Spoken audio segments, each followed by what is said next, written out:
मित्रांनो, कल्पना करा, सकाळची वेळ आहे, स्वयंपाकघरात चूल पेटवायची वेळ झालीये आणि अचानक कळतं की गॅसच नाही. अशावेळी घरात काय परिस्थिती निर्माण होते हे वेगळं सांगायला नको. पण सध्या देशभरात जी चर्चा सुरू आहे ती याहूनही गंभीर आहे.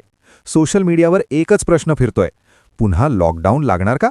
आणि त्याचबरोबर दुसरी भीती, गॅस सिलेंडर मिळणार का? कारण जेव्हा लॉकडाऊनचा शब्द कानावर पडतो तेव्हा लोकांच्या डोळ्यासमोर 2020चे दिवस उभे राहतात. लांबच लांब रांगा, तुटवडा आणि घाबरलेले चेहरे. आणि याच भीतीतून लोकांनी आधीच गॅससाठी धावपळ सुरू केली आहे. काही ठिकाणी तर लोक 3-4 किलोमीटरच्या रांगेत उभे राहतायत. काही ठिकाणी काळा बाजार सुरू झाल्याच्या बातम्या येत आहेत. पण या सगळ्या गोंधळात एक मोठी बातमी समोर आली आहे. सरकार गॅस सिलेंडर संदर्भात 8 मोठे नियम लागू करण्याच्या तयारीत आहे.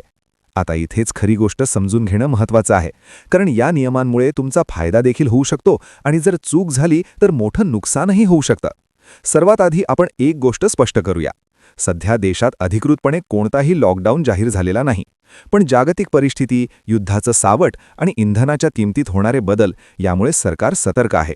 आणि त्यामुळेच गॅस पुरवठा सुरळीत ठेवण्यासाठी हे नियम पुढे आणले जात आहेत. म्हणजे भीती नाही, पण तयारी आहे. आता सरळ मुद्द्यावर येऊया. पहिला नियम, सबसिडी.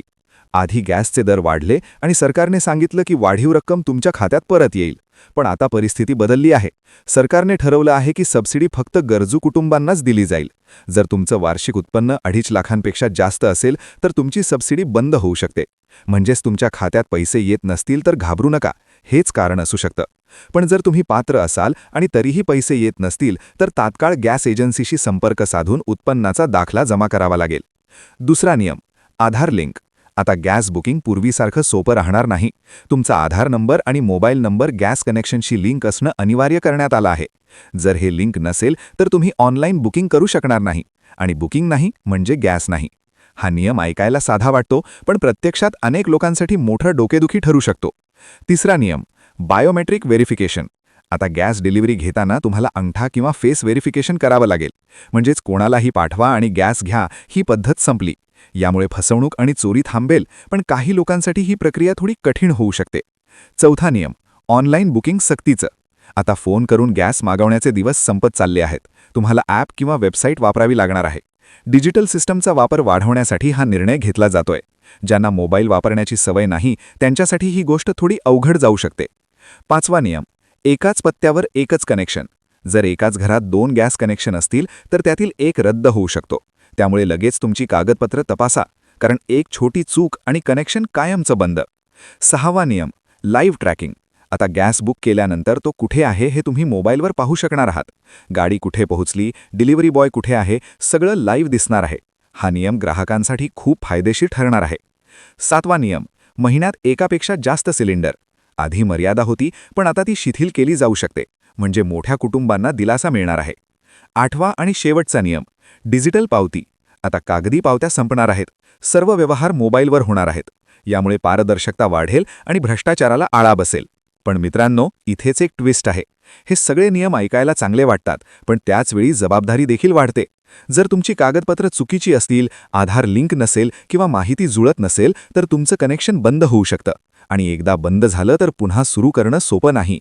आता सगळ्यात महत्त्वाचा मुद्दा, गॅसचे दर. सध्या काही प्रमाणात दर कमी होण्याची शक्यता व्यक्त केली जात आहे. पण जागतिक परिस्थिती पाहता हे स्थिर राहील याची खात्री नाही. त्यामुळे आज स्वस्त आहे म्हणून उद्या देखील स्वस्त असेल असं समजणं चुकीचं ठरू शकतं. शेवटी एकच सांगायचं, अफवांवर विश्वास ठेवू नका.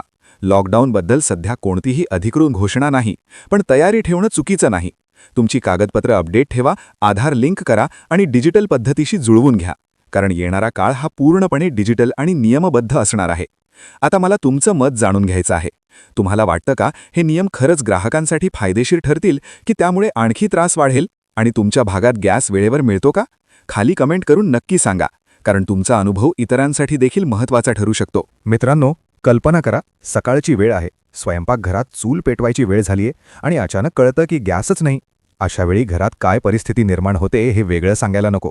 पण सध्या देशभरात जी चर्चा सुरू आहे ती याहूनही गंभीर आहे. सोशल मीडियावर एकच प्रश्न फिरतोय, पुन्हा लॉकडाऊन लागणार का? आणि त्याचबरोबर दुसरी भीती, गॅस सिलेंडर मिळणार का? कारण जेव्हा लॉकडाऊनचा शब्द कानावर पडतो तेव्हा लोकांच्या डोळ्यासमोर 2020चे दिवस उभे राहतात. लांबच लांब रांगा, तुटवडा आणि घाबरलेले चेहरे. आणि याच भीतीतून लोकांनी आधीच गॅससाठी धावपळ सुरू केली आहे. काही ठिकाणी तर लोक 3-4 किलोमीटरच्या रांगेत उभे राहत आहेत. काही ठिकाणी काळा बाजार सुरू झाल्याच्या बातम्या येत आहेत.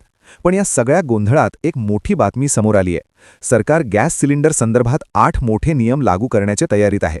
आता इथेच खरी गोष्ट समजून घेणं महत्त्वाचं आहे, कारण या नियमांमुळे तुमचा फायदा देखील होऊ शकतो आणि जर चूक झाली तर मोठं नुकसानही होऊ शकतं. सर्वात आधी आपण एक गोष्ट स्पष्ट करूया. सध्या देशात अधिकृतपणे कोणताही लॉकडाऊन जाहीर झालेला नाही. पण जागतिक परिस्थिती, युद्धाचं सावट आणि इंधनाच्या किमतीत होणारे बदल यामुळे सरकार सतर्क आहे. आणि त्यामुळेच गॅस पुरवठा सुरळीत ठेवण्यासाठी हे नियम पुढे आणले जात आहेत. म्हणजे भीती नाही, पण तयारी आहे. आता सरळ मुद्द्यावर येऊया. पहिला नियम, सबसिडी. आधी गॅसचे दर वाढले आणि सरकारने सांगितलं की वाढीव रक्कम तुमच्या खात्यात परत येईल. पण आता परिस्थिती बदलली आहे. सरकारने ठरवलं आहे की सबसिडी फक्त गरजू कुटुंबांनाच दिली जाईल. जर तुमचं वार्षिक उत्पन्न 2.5 लाखांपेक्षा जास्त असेल तर तुमची सबसिडी बंद होऊ शकते. म्हणजेच तुमच्या खात्यात पैसे येत नसतील तर घाबरू नका, हेच कारण असू शकतं. पण जर तुम्ही पात्र असाल आणि तरीही पैसे येत नसतील तर तात्काळ गॅस एजन्सीशी संपर्क साधून उत्पन्नाचा दाखला जमा करावा लागेल. दुसरा नियम, आधार लिंक. आता गॅस बुकिंग पूर्वीसारखं सोपं राहणार नाही. तुमचा आधार नंबर आणि मोबाईल नंबर गॅस कनेक्शनशी लिंक असणं अनिवार्य करण्यात आलं आहे. जर हे लिंक नसेल तर तुम्ही ऑनलाईन बुकिंग करू शकणार नाही.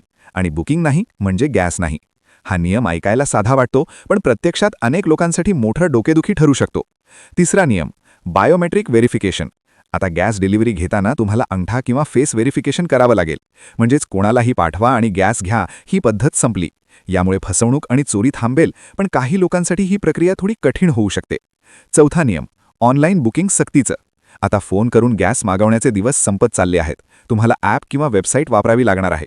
डिजिटल सिस्टमचा वापर वाढवण्यासाठी हा निर्णय घेतला जातोय. ज्यांना मोबाईल वापरण्याची सवय नाही त्यांच्यासाठी ही गोष्ट थोडी अवघड जाऊ शकते. पाचवा नियम, एकाच पत्त्यावर एकच कनेक्शन. जर एकाच घरात 2 गॅस कनेक्शन असतील तर त्यातील एक रद्द होऊ शकतो. त्यामुळे लगेच तुमची कागदपत्र तपासा, कारण एक छोटी चूक आणि कनेक्शन कायमचं बंद. सहावा नियम, लाईव्ह ट्रॅकिंग. आता गॅस बुक केल्यानंतर तो कुठे आहे हे तुम्ही मोबाईलवर पाहू शकणार आहात.